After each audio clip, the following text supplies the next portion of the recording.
What's going on, everybody? Welcome back to a Shed Sessions installation video. So today we've got Chris here from NP3 Club NP300. What's going on, Chriso? So Chris has got himself a new SL NP300. This thing came in here stock as a bloody rock, guys. Now Chris has gone and bought himself a set of 35-inch tires on Steelies. He's got a whole build scene suspension upgrade kit over here. That's a 4-inch suspension lift. So we've got the rear shocks here, front shocks with the strut assemblies, upper control arms. Then for the rear of the car, we've got the upper control arms here, heavier duty lower control arms as well. These things are absolutely beastly. And we've got the panhard rod. So with a 4-inch lift, the wheels are going to be put off center a little bit. So this panhard rod is going to put everything back central.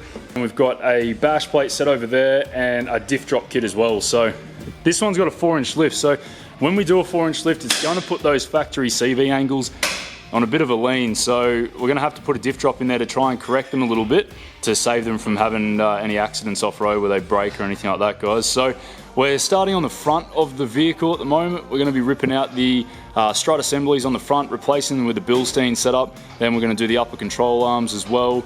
I've got some brake lines. I forgot to mention those. We've got a full set of braided brake lines to go on as well after we do the lift kit. So let's get stuck into seeing how we do all that.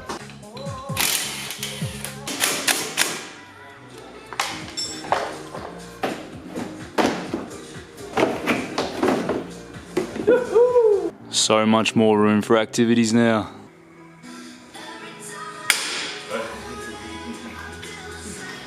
Oh man, that was tight.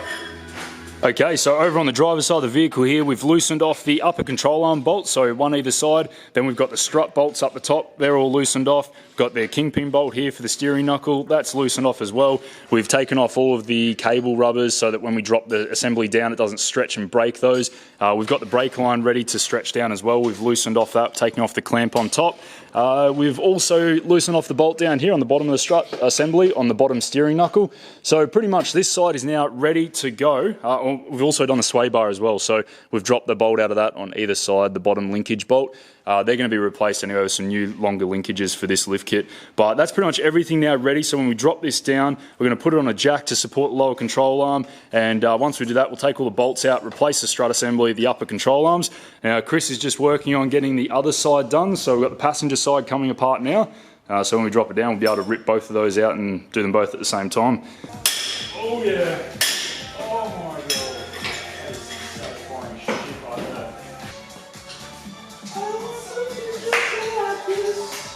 Alright guys, so we've loosened all the bolts off on either side of the suspension assembly on the front. Now we're going to lower it down just enough to get the jack underneath the strut assembly, lower control arm so that we can take the weight off it, and then we're going to get the new suspension put in there, guys. So I reckon that's enough there, Chriso.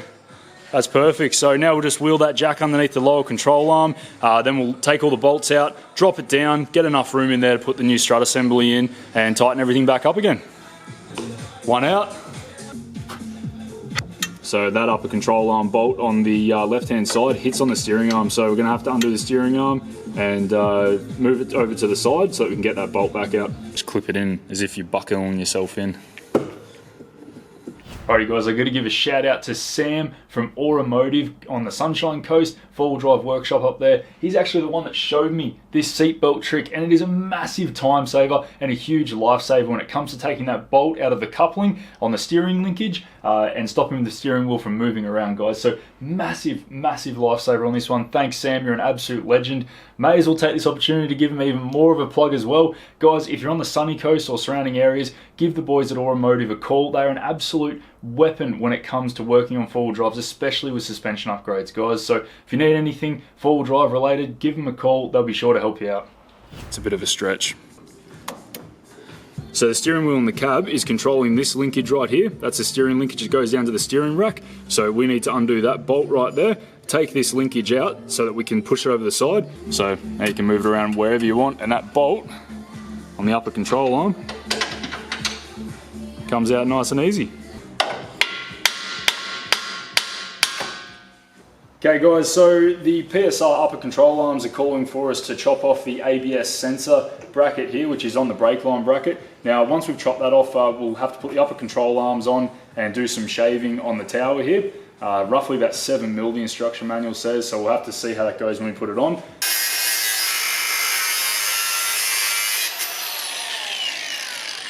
Okay, so that's the piece that we've just removed. We'll have to find a new location for this ABS sensor line, so we might just be able to push it back onto the brake line bracket, maybe put a little bit of a notch in it somewhere, or just simply zip tie it up against the brake line here. We'll have to check that out once we get in there a bit more and everything's back on. Alrighty, let's get the upper control arm put onto this side and check the clearance. So Chris is just putting the bolts in either side. We're just going to put them through the upper control arm just to hold it into the position that it's going to be in once we've done it all up, and then from there we'll be able to lower it down and mark out what we need to trim off the tower there. So my legacy.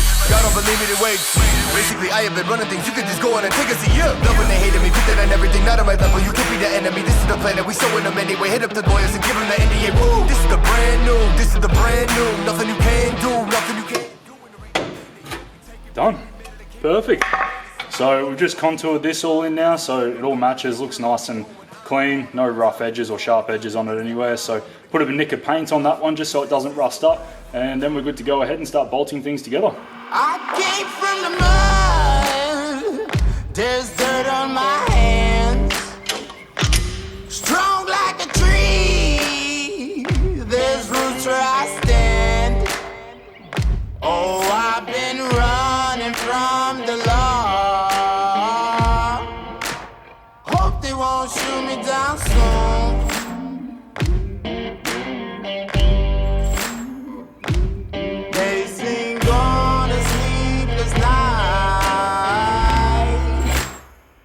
Catch me howling at the moon.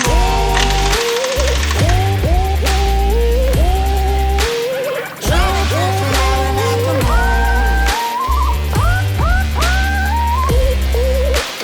Trying to catch me howling at the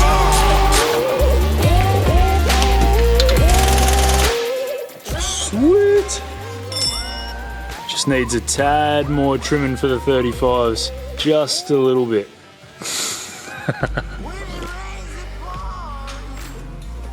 Okay, so that's the front ones all done now. So we tightened up all of the bolts on both sides of the vehicle. We've chucked the 35's on now. We're just going to put it up on the hoist and we're going to get onto the back side of things. So we've got to undo the two shocks. So there's just two bolts, one on the bottom, one on the top on either side. We're also going to be doing the upper and lower control arms, which is these ones here. So that's the lower control arm. Then we've got the upper control arm. So on the uppers, you need to remove, you've got your ABS sensors on there. So you need to take the ABS sensors off on both sides so that when we drop it out, it doesn't stretch the cable. And we also need to get a support underneath the back diff here so that it doesn't drop down. So if you're doing this on the ground, you just put your jack basically on here. So when you take your shocks off, it doesn't just drop all the way down too far. So then we've just dropped the diff down, got the coils out. So Chris has just lifted the coils out there and we've taken the bolts out of the shocks on either side. So bottom bolts and the top nuts are off. So they'll basically just wiggle off in a second when we're ready. But we'll probably get these coils in first and then start putting the rest of it back together. Yep, so that one's the bottom and that one's the top.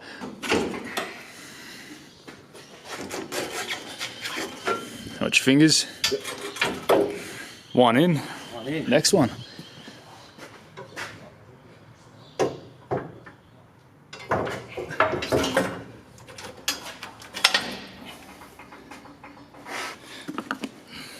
Alrighty, time to put the shocks on.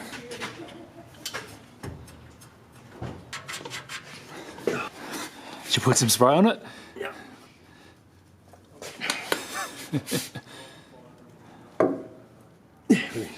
In?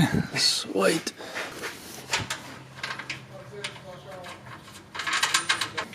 I'll go up just a bit more, man. There you go, up a little bit. There you go. Yep. So the shocks and coils on the back are now done. So we're just going to rip the wheels off either side. Chris is just ripping them off now. And then we're going to tackle the upper and lower control arms. That's the arms there. So that's the lowers there, the longer ones. The shorter ones are the uppers. And these ones come with the guides already welded onto them for the ABS wire to go straight back into. And all the bushes are pressed into it, ready to go. Then we've got the panhard right over here, so that's got to go on as well, and that's basically what's going to align the diff once everything's done.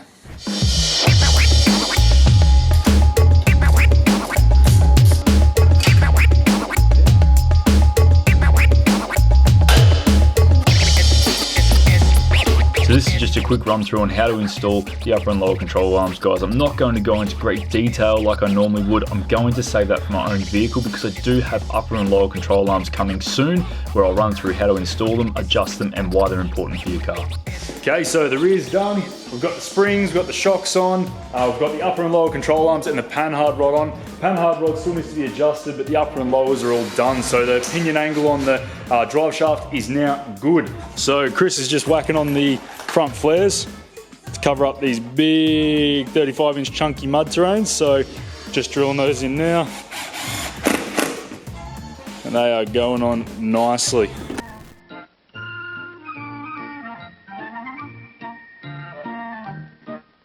So diff drop today, brake lines, and everything else is done.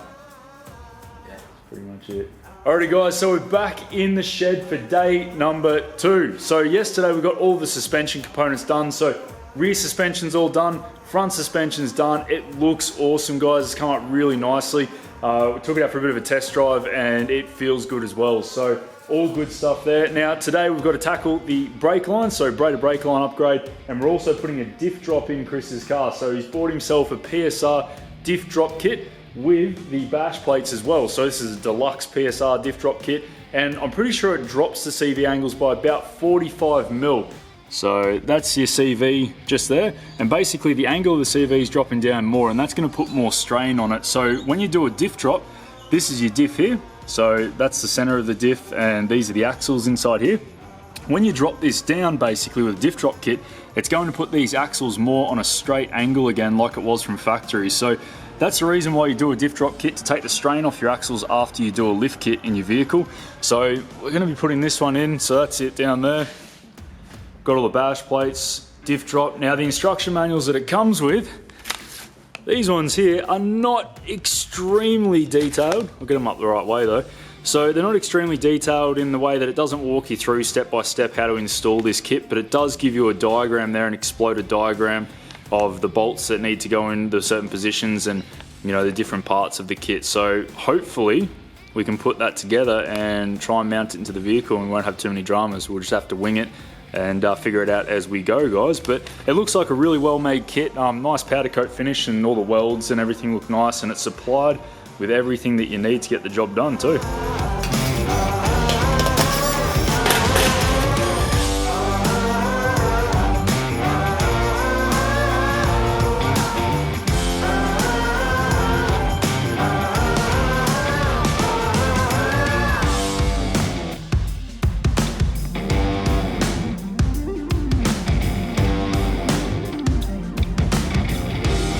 Okay, so that's the diff drop now on. It was just a matter of sort of trying to piece the puzzle together, line everything up with the factory diff, which all of the plates and everything worked out really well, everything lined up. So just to run through what we've done so far, basically we've just had to undo these 3 bolts here on the factory steering rack on the vehicle. The other side of them is just over here. So that's where they go on the other side of the diff drop plate. Then we've got the actual diff housing here. So that's dropped it down obviously from its original position there down to here. So 1 bolt through the top, 1 back through the diff on this side, and pretty much the exact same setup on the other side here as well. So that's the diff there, 1 bolt through the bottom and a spacer block up top. Now this is the diff plate running along here, which braces the 2 of them together. So Chris is just going back through now and tightening up each one of the bolts that we've undone. Any of them that didn't have spring washers or nylock nuts on them, we've used a dab of Loctite on each one of those, and we're just going back through, tighten them all up. Then that's the diff drop complete. So just to confirm, guys, there is a bolt up the back here that goes into the diff.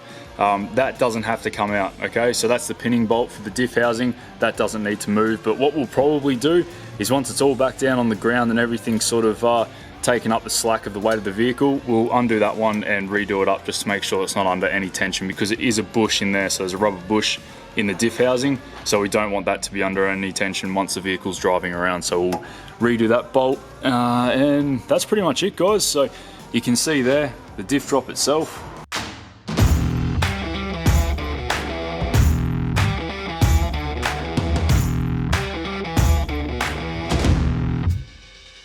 Okay, so the diff drops in, but the bash plates, in order to put the bash plate system on, it looks relatively easy, but we need to take off the front bumper to get to the inside of the chassis, because there's a plate which needs to slot down inside the chassis for the bash plate to bolt into, because there's no threaded bolt holes in the driver's side of the chassis rail. So we're not going to do that one today because Chris is going to put a bull bar on his MP coming up soon. So about another month he's going to be doing that. And there's no point in taking the front bar off, putting it back on, just to have to take it off again and do the bull bar later. So bash plates will be going on at a later date for now, but the most important part of this install was the diff drop, which we've managed to get in there. Okay, so Chris is just taking off the front wheels on both sides, and we're going to get stuck into doing the brake lines. So Chris has bought himself a full set of braided brake lines. These are the exact same ones that I used on my car from Mark's four-wheel drive. So stainless steel braided brake line set, front and rear, and extended as well to match the lifts. So full extension kit. So wheels got to come off just so that we can get a bit better access into here. The rear ones don't need to come off because it's really accessible into the brake line area, but on the front, the lines themselves, and especially for the bleeding process, the wheels cover the bleed nipple and the rear bolt for the brake line. So taking them off makes the job a lot easier. Chris just making short work of the 35's. You lift 35's like I lift 33's. All right, time to put some brake lines on. So with your brake lines, guys, you just use a brake line tool. So it's got a different sort of fitting on the end of it to like an open-ended spanner. It goes more around the actual fitting itself, so it holds it on, doesn't slip and strip the fitting. A bit more oil is going to come out because we're relieving the pressure.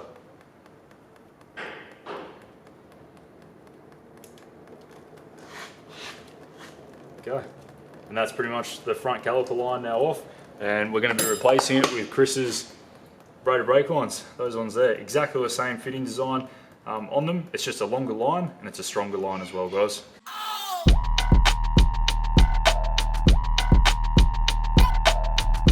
Okay, so we finished the brake lines on the front of the vehicle. We've done left and right side. We've also turned the steering wheel full lock both ways just to check the clearance on the brake lines against the steering knuckle, and there's plenty of clearance there. If you find that you don't have enough clearance, all you need to do is just bend your brake line bracket here backwards a little bit more just to get the adequate clearance on the brake line, guys. So that's braided brake lines now done up the front of the vehicle. Now we've got to jump onto the back of the car and do the exact same thing.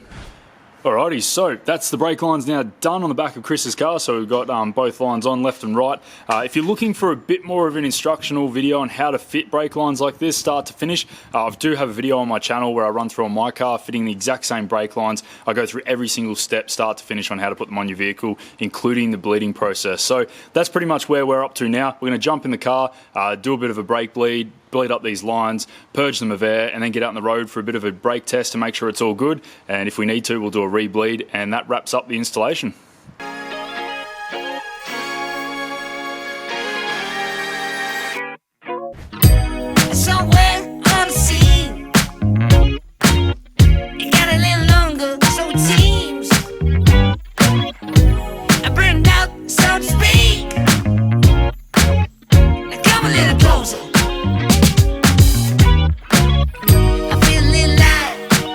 Track. I felt a bit of bad.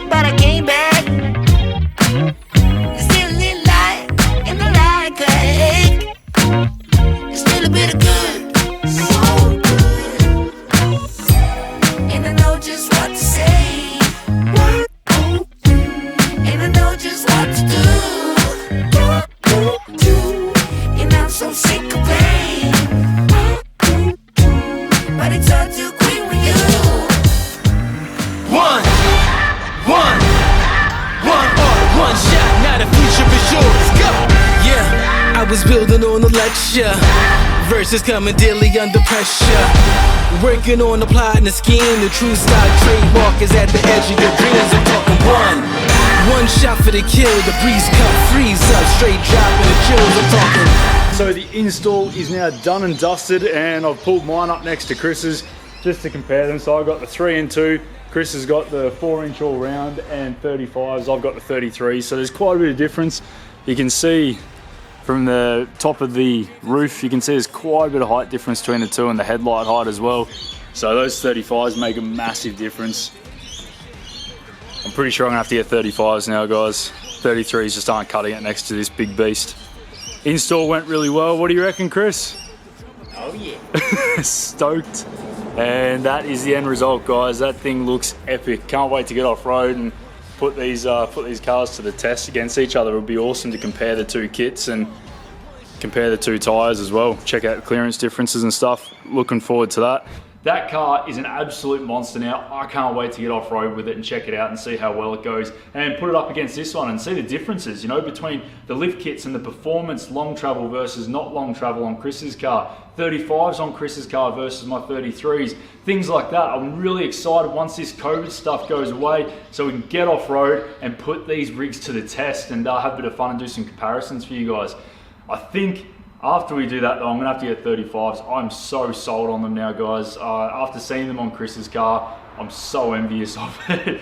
These 33s just look so small next to it, so I reckon I'm gonna have to get my hands on a set of 35s. But guys, we had a lot of fun with that install. That diff drop kit from PSR was awesome. A little bit hard to try and work out what was going on first time we'd ever done one, but we got it in there. The product was awesome. It did exactly what it was meant to do. It dropped those CV angles back to a more level state, so that all looked really good. Anyway, guys, Chris has an Instagram page, so show him some support. Jump across to his Instagram page, Club NP300. Who knows, your car might already be up there in a photo. He's got tons of different NP300 photos up there, different builds, different types of, you know, tires, suspension, bar work, all that sort of stuff, all those accessories. So it's a good spot to check out and try and have a look at maybe what you want to do for your build and things like that. So jump onto his Instagram page, guys. And as always, I appreciate you stopping by and checking out the video. If you enjoyed it, drop it a thumbs up for me. If you have any questions about what we've done in this video, drop them in the comment section below, guys. I will reply. And if you haven't already, subscribe to the channel. Tons more content coming your way really soon, guys, so stay tuned for that. I'm back on board with the videos now. I had a little bit of a break there where I was doing a paint job on a car, and now I'm back into it full swing and getting stuck into the videos again. So plenty more content coming out. If you have any questions, drop them in the comments below again, guys. So thanks for watching. I'll catch you in the next one.